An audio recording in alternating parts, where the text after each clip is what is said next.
हरिओम, ओम आनंदमय, ओम शांतिमय, ओम ज्ञानमय। आप सभी दर्शकों का हमारे चैनल पर स्वागत है। आज हम लोग व्यवहार जगत के अंतर्गत चरित्र का चित्रण पढ़ेंगे। अर्थात चरित्र होता क्या है और चरित्र का हमारे जीवन पर क्या व्यापक असर पड़ता है। क्यों कहा जाता है कि चरित्र चला गया तो सब कुछ चला गया, और चरित्र है तो आप निर्धन होकर भी एक न एक दिन धनवान बन जाएंगे। ये सब जो बातें आप लोग सुनते आए हैं कि चरित्र के जाने पर सब कुछ चला जाता है, धन तो आता और जाता रहता है। इन सब बातों को हम व्यवहारिक दृष्टिकोण से आपको समझाने का प्रयास करेंगे कि चरित्र के न रहने पर किस तरह से आदमी निर्धन होता है, तिल तिल करके कैसे वह घटता चला जाता है, उसकी बात करूँगा। चरित्र का तात्पर्य ये होता है कि मानव के जो व्यवहार होते हैं, मानव का जो व्यवहार होता है, सामान्यतः उसी को हम लोग चरित्र कहते हैं। परंतु इस चरित्र में शारीरिक शुद्धता की बात विशेष की जाती है। जो आदमी शारीरिक रूप से शुद्ध है वही चरित्रवान है। इसी बात पर फोकस करते हुए, इसी बात पर हम अपने ध्यान को केंद्रित करते हुए आपको यह बताने का प्रयास करूंगा कि जब आदमी शारीरिक रूप से अशुद्ध होता है, अर्थात आदमी का शारीरिक रूप से गलत संबंध होना या गलत व्यवहार होना, शारीरिक रूप से अनैतिक संबंध होना, वैवाहिक संबंधों के अलावा अनेक गंदे संबंध होना या कुआरावस्था में अनेक नाजायज़ संबंध होना, ये सब बातें जो हो जाती हैं, इसके फलस्वरूप उसके जीवन में क्या होता है, जिसके कारण से वह तिल तिल करके उसका पतन होता जाता है। इसी बात को मैं समझाऊंगा और यह सिद्ध करने का कोशिश करूंगा कि चरित्र है तो आपके पास सब कुछ है, आपके पास चरित्र नहीं तो आप कैसे दिन प्रतिदिन घटते हुए बर्बादी की कगार पे आप पहुंच जाते हैं। तो अतः चरित्र की महत्व को, चरित्र की व्यापकता को इस वीडियो के अंतर्गत हम आपको समझाने का प्रयास करेंगे। तो आइए इसको हम लोग समझते हैं। तो चरित्र के अंतर्गत जो शारीरिक शुद्धता है, उसी बात पर मेरा ये चरित्र का चित्रण करने जा रहा हूँ। जैसे ही किसी व्यक्ति या किसी महिला का अनैतिक संबंध, गलत संबंध होते हैं, वैसे ही उसके अंदर विशेष रूप से अप्रत्यक्ष रूप से बहुत सारी चीज़ें बदलती हैं। पहला क्या बदलता है? आत्मविश्वास। ऐसे स्त्री या पुरुष को आत्मविश्वास की बहुत ज़्यादा हानि हो जाती है। उसको अच्छी चीज़ों पर आत्मा का कहना नहीं मानेगा, स्वयं पर वह विश्वास नहीं करता है, वो एक संकालू स्वभाव का हो जाता है। यही कारण है कि ऐसे स्त्री या पुरुष का तिल तिल करके पतन होता है। आत्मविश्वास, जब व्यक्ति को अपने ऊपर विश्वास नहीं, तो वह विश्वास को दूसरे में भी नहीं ढूंढ पाता है और ना ही वह पूरे दूसरे पर विश्वास पूरी तरह से कर पाता है। और वास्तव में जब तक आप किसी पर विश्वास नहीं करेंगे तब तक ज्ञान भी नहीं मिलेगा, तब तक आपका विकास भी नहीं होगा। तो ऐसे प्रवृत्ति वाले लोग, आत्मविश्वास की बहुत ज़्यादा उनकी हानि हो जाती है, जिसके कारण से उनको आगे विकास में बहुत दिक्कतें होती हैं, या विकास हो भी गया तो वह गलत क्षेत्र से ही होने की संभावना ज़्यादा रहती है। अच्छे क्षेत्रों से विकास कठिन हो जाता है। दूसरा, अगर हम बात करें तो ऐसे लोग अपना सम्मान, जैसे हमारे शरीर पे वस्त्र है, यह वस्त्र, जैसे हमारे शरीर पे जो वस्त्र है, जितना ही शुद्ध होगा, जितना ही पवित्र होगा, जितना ही पर्याप्त होगा, जितना ही सुंदर होगा, उतना ही हमारा शरीर शोभा पाता है। उसी तरह से जितना ही हमारा मन का, भावना का, विचार का, कर्म का जितना ही स्वरूप अच्छा होगा, उतना ही हमारा आत्मसम्मान, हमारी आत्म प्रसन्नता बनी रहती है। परंतु जैसे ही व्यक्ति का चरित्र भंग होता है, स्त्री या पुरुष का, उसका आत्मसम्मान खत्म हो जाता है। उसकी आत्मा ही उसकी इज्जत नहीं करती। जैसे कितना हो महंगा कपड़ा हो, आप गंदा है तो आप नहीं पहनना चाहोगे, उसमें गंदी चीज़ें लगी हुई है, मलमूत्र लगा हुआ है तो आप नहीं पहनना चाहोगे। उसी तरह से जब आदमी का चरित्र भंग होता है, या कोई स्त्री भंग करती है या पुरुष भंग करता है, जो कुछ भी हो, तो उसका आत्मसम्मान चला जाता है। यही कारण है कि वह एक प्रकार से अच्छाई के लिए जिंदा लाश बन जाता है। तो आत्मसम्मान उसका चला जाता है। फिर उसके बाद क्या होता है? उसके अंदर अच्छी चीज़ों के प्रति पढ़ सकता है लेकिन उसे अपना नहीं सकता। स्वाध्याय अच्छी चीज़ों का वो कर ही नहीं पाता है। यानी कहने का मतलब ये है, उसकी अच्छी चीज़ों को स्वाध्याय, अच्छी चीज़ों को सुनना, अच्छी चीज़ों को समझना, अच्छाई के पीछे भागने की इच्छा ही धीरे धीरे समाप्त हो जाती है, कम होने लगती है। इसका दूसरा ये सबसे बड़ा घाटा होता है। आगे है गुणों का विकास। यदि वो कहीं से अच्छी चीज़ समझ भी गया, जान भी गया, तो उसे धारण नहीं कर पाता है। जैसे काले रंग पर दूसरा रंग जल्दी नहीं चढ़ता है, उसी तरह से वह अच्छी चीज़ों को समझेगा, जानेगा, बोलेगा भी, फिर भी उसे अपने गुण में, अपने व्यवहार में धारण करके उसका लाभ उठा ले, उस गुण का विकास कर ले, यह प्रक्रिया रुक जाती है उसकी। यह प्रक्रिया उसकी अच्छी नहीं रहती, वो रुक जाती है या कम हो जाती है या उसकी गति बहुत धीमी हो जाती है। उसको गुणों का विकास बहुत कठिन या लगभग असंभव सा होने लगता है। आगे है सहनशीलता। ऐसे लोग संकालु स्वभाव होने के कारण से, आत्मसम्मान, आत्मविश्वास न होने के कारण से, गुणों का विकास न होने के कारण से ऐसे लोग थोड़ा कठोर हृदय वाले हो जाते हैं। सहनशीलता उनकी समाप्त हो जाती है या सहनशीलता बहुत कम हो जाती है, या सहनशीलता सिर्फ लाभ के दृष्टिकोण तक ही बनी रहती है, कल्याण के दृष्टिकोण की सहनशीलता समाप्त हो जाती है या नहीं रहती है, ये भी उसका चला जाता है। आगे धर्महीनता। ऐसे लोग सामान्यतः नास्तिक हो जाते हैं। यदि वह धर्महीनता भी रहे, नास्तिक हो जाते हैं। नास्तिक व्यक्ति न किसी नियम को मानता है, न सिद्धांत को मानता है, न भगवान को मानता है, न माता पिता को मानता है, न ही देवता या अन्य अच्छी चीज़ों को मानता है। यदि वह मानता है तो ज्ञान के तौर पर मानता है। ज्ञान जब भावना में आएगा तब जाकर के वह कर्म में बदलता है। गंदे लोगों का ज्ञान तक तो पहुंच हो जाता है, लेकिन भावना में न बदलने के कारण से वह कर्म नहीं कर पाता है। अर्थात ये धर्महीनता बहुत ज़्यादा बनती है। अर्थात वह अच्छी चीज़ों को धारण करने में या अच्छे कर्तव्यों को पूरा करने में भावना, शब्द से तो भले ही सपोर्ट कर दे, लेकिन कर्म से, भावना से वह सहृदय नहीं रहता है। यानी धर्महीनता उसके अंदर बहुत बढ़ जाती है। या अच्छी चीज़ों पर कमेंट बढ़ जाता है, उसका उल्टा सीधा कमेंट बढ़ जाता है।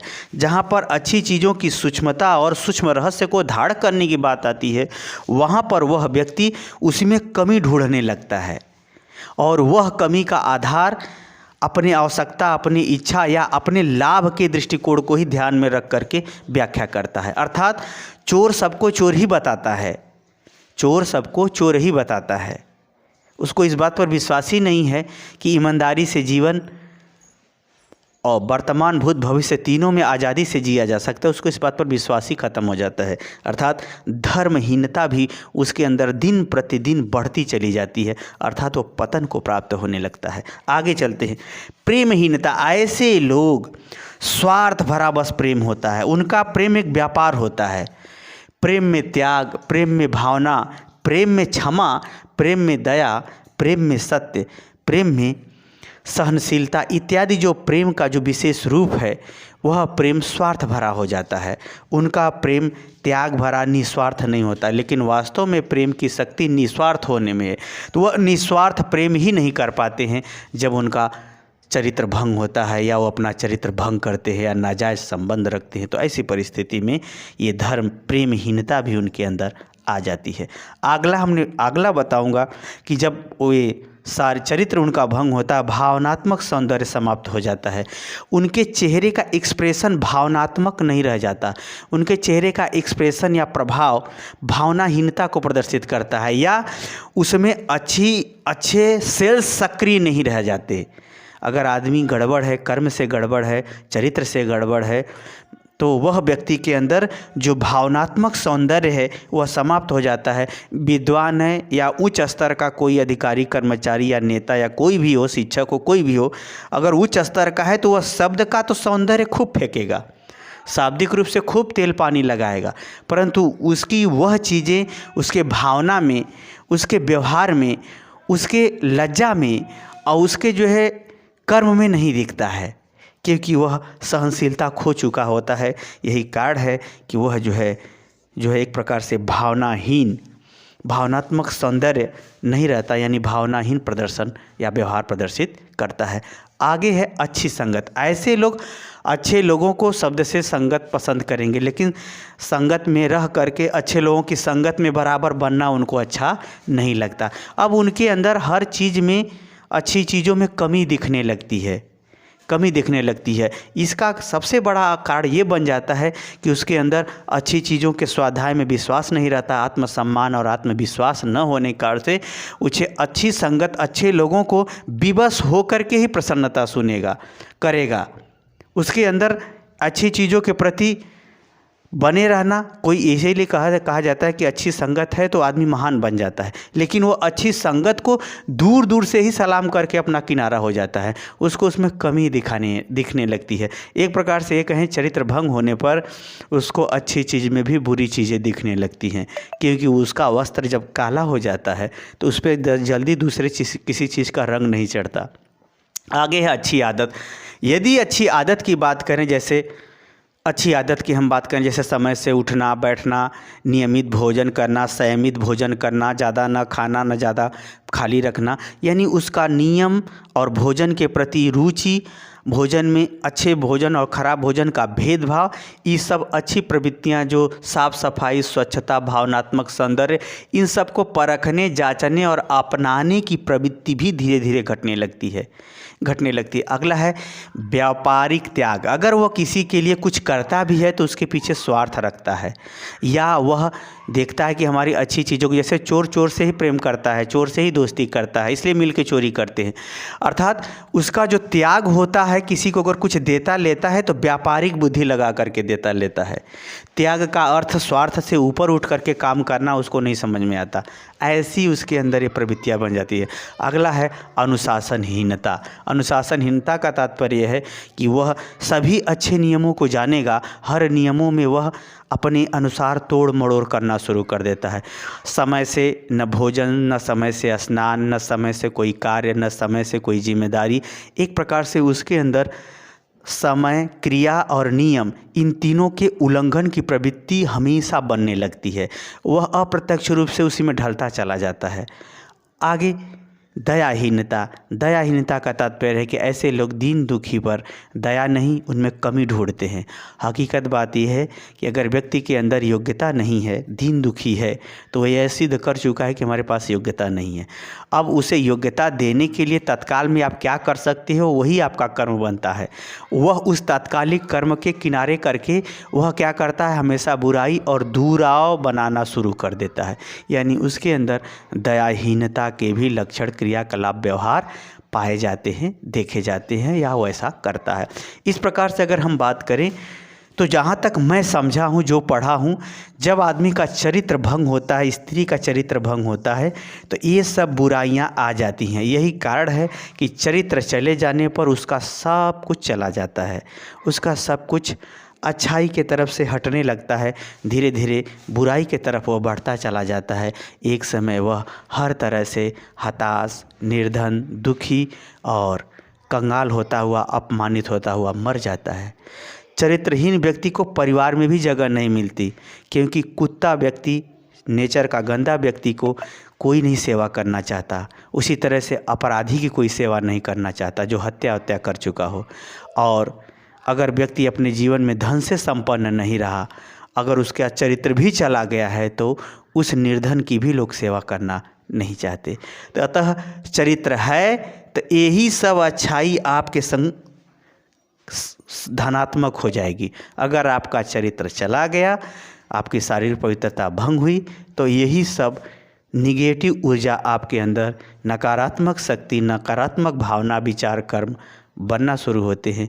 यही कारण है कि ऐसे व्यक्ति किसी भी समाज के लिए, किसी भी व्यवहार के लिए, किसी भी पद पर, किसी भी स्तर पर, किसी भी दृष्टिकोण से मानवता या मानव कल्याण के लिए अच्छे नहीं होते। अतः आप अपने चरित्र की रक्षा कीजिए, चरित्र के महत्व को समझिए। चरित्र ही आपके जीवन का सबसे बड़ा आधार है, सम्मान है, विकास है, स्वाभिमान है, सद्गति है, पहचान है। जो इस संसार में महान लोग हुए हैं, वे चरित्र के अंतर्गत अपने शारीरिक पवित्रता, व्यवहारिक पवित्रता, मानसिक पवित्रता, कर्म की पवित्रता, भावना की पवित्रता और सहनशीलता इत्यादि अच्छे गुणों को धारण करते हुए ही आगे बढ़े हैं।